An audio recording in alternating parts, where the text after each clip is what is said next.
So anyway, Homeland Security wants to recruit the Girl Scouts. And basically we should know the United States wants to enlist its 3.4 million Girl Scouts in an effort to combat hurricanes, pandemics, terror attacks, and other disasters. The Department of Homeland Security launched a campaign Tuesday to entice the blue, brown, and green-clad multitudes to be even more prepared, with the promise of a new patch and a pin. I get to wear it, huh? Well, I'm not a Girl Scout, but I'm sure we'll get into more. But once again, think about this, okay? Now, the Department of Homeland Security, we want to what? The president wants to talk to the youth, okay, through all the schools and stuff, and then they read his speech and they go, what? And you go, oh, I'm changing the speech. And then he says, well, you know, it's good if you help out and stuff and stay in school and all that, which all sounds good. But where have we seen this before, this fascism takeover, okay? Where have we seen economies collapsed, okay, by design before? And now we're doing what? We're going to grab the youth. So anyway, with the new Department of Homeland Security patch, you know, when they complete the trainings, okay, the news that the Girl Scouts are to be recruited for disaster preparedness by the federal government follows similar programs run by the DHS to train Boy Scouts. We'll go to that next. Anyway, as we report back in May, the program was announced. One of the terrorists that the Boy Scouts, well, we'll get into the Boy Scout thing, hang on. Given recent concerns over the Department of Homeland Security defining right-wing extremists. Do you remember that? Do you remember the MIAC report? Watch some of the previous shows. Anyway, Department of Homeland Security says, you know, the agency's, you know, pennant to affiliate veterans, gun owners, Ron Paul supporters, right here, okay, and even those who question the mainstream media as terrorists. One wonders, you know, exactly who the Boy Scouts and now the Girl Scouts are being trained to target. Now remember, Obama was the guy who said, I want a national security force just as well funded, just as big as the military. Well, would you start with the youth? That's a thought. Okay, here we go. Now give them the picture. This is the Boy Scouts. Let me show you some training they're doing. Now these children are like 14 years old. So we're training them. Take a good look at the picture. Understand the training, okay? This is Imperial, California. I used to live in California. I know that county.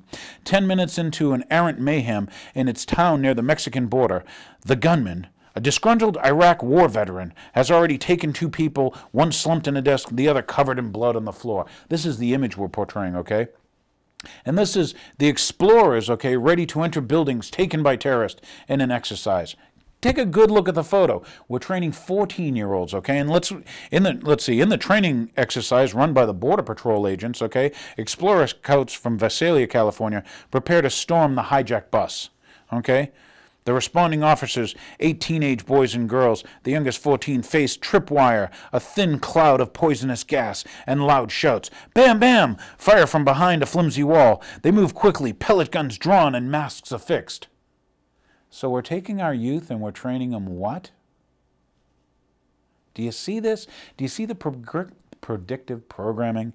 Is any of it falling into place? Explorers program, a co-educational affiliate of the Boy Scouts of America, began 60 years training thousands of youngsters in skills to confront terrorism, illegal immigration, escalating border violence, and intense ratcheting up of one group's long-time mission to prepare youth for more traditional jobs as police officers and firefighters. Rather interesting, huh?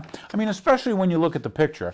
This is what, you know, what, the Darth Vader suits, wear the black uniforms, give them the automatic weapons and stuff, you know? I love this one. You know, this is what they're telling him to do. Put him on his face and put your knee in his back, the Border Patrol agent explained. I'll guarantee that'll shut him up. So we're getting used to going after, you know, angry veterans. Do you understand they're making veterans the big enemy? Because veterans, they've seen and they know things. Okay, and they may not put up with the BS, okay? But anyway, okay, training leaders, okay, not intended to be applied outside. All right. Many law enforcement officials, okay, particularly those who work in the rapidly growing Border Patrol and Homeland Security Department, okay, have helped shape the program's focus to see it preparing the explorers for potential employees. That's lovely. We're taking our children and saying, put your knee in their back. This is the country now, the one that you reside in with me, where torture's okay. This is the country now where you don't have freedom of speech, you have a free speech zone. Okay? Where anybody who disagrees with the program of the government is what? If you disagree with the president, you're a racist. Sorry about that. And by the way, if you think the Constitution's important and they should abide by the rule of law, you're an extremist, a domestic terrorist. So what are we training youth? What happens when these 14-year-olds become 18-year-olds? Will Obama then have his national security force? Do you see this coming again? Do you see this happening? Economic collapse followed by a cult of personality. How many leaders do you know with logos? Oh, that's right, the O man. And it's not that Obama's, you know, what, Democrat or Republican, because Bush did the same thing. Bush put these things in place, like the Patriot Act, like the Military Commissions Act, okay, like the John Warner Defense Authorization Act. Play that part back, do your homework, find out what those say. So anyway, our goal is to create more agents. The thing I thought was funny was authenticity seems to be the goal, okay? Imperial County in Southern California is the poorest in the state, and the local economy revolves largely around criminal justice system. So why does this bring back memories of Hardin, Montana, where a convicted felon started his own police force, okay? If you saw the previous show. Yeah. Ring any bells with you people? Okay? Where the criminal justice system is the biggest employer? And they're passing all these laws. Don't even, you know, can you see the globalists taking over your country? These are the people who funded Mao. They funded Hitler. They funded Pol Pot and then bragged about it. And you sit back on the other end of this lens and you don't tell your neighbors in Sharon, you don't tell your other people around the world that, hey, I see it coming. Smells like tyranny to me. Tyranny, tyranny. People wake up, it's tyranny. All right. So before we go on, here's your little bit of 9/11 Zen. I want you to see this week's shirt. Hey. Do buildings commit suicide? I've got a question for you. There was a building on September 11th that fell and crumbled into its own little pile of rubble, its own footprint. It was known as Building 7. So I've got to ask, do any of you people work in buildings? The sudden collapse syndrome of buildings, do they commit suicide? Not struck by a plane. Why don't you take a look and you tell me, is that controlled demolition, or are you going to believe the official story, which I tend to call a conspiracy? But here's your little bit of Zen. Here's a little piece, okay? You should learn about NICAN. That's New York, you know. It's the families, okay, the survivors, okay, of 9/11, and how they marched, and how 80,000 signatures, and still they won't let them have a real investigation. A lot like the Warren Commission with Kennedy, huh? We had a 9/11 Commission. Yeah, appointed by the executive branch. Good luck getting the truth. And when they're told they're lied to, when 6 of the 10 commissioners say, we were lied to, you still did nothing. This is not the time to be silent. Enjoy this video. 8 years after the 9/11 attacks, some in the U.S. are not convinced they have been told the whole truth about that day. Around 80,000 campaigners have called for a referendum on a new investigation into the tragedy, but America's Supreme Court has ruled it out. RT's Marina Portnaya reports from New York. The demands have been heard, but the call to action silenced. New York State Supreme Court has refused a referendum on having a new 9/11 investigation.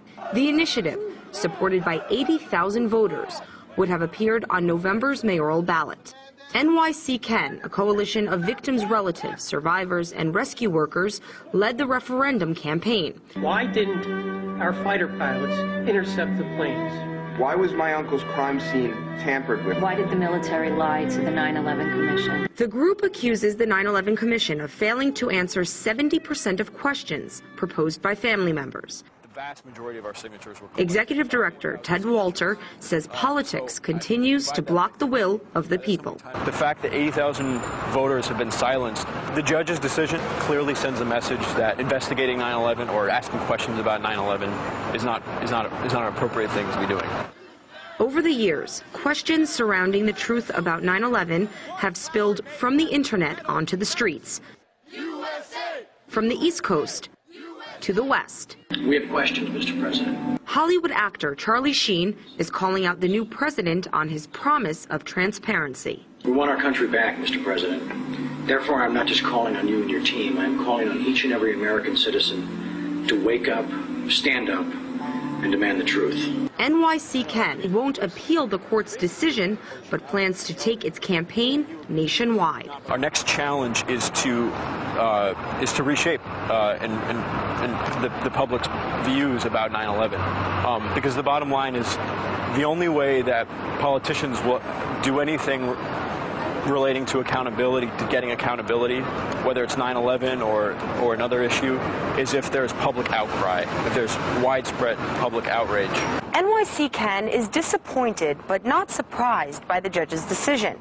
After all, in the past 25 years, only one referendum has made it on the electoral ballot. Back in the early 90s, when New Yorkers voted on how long their politicians could serve.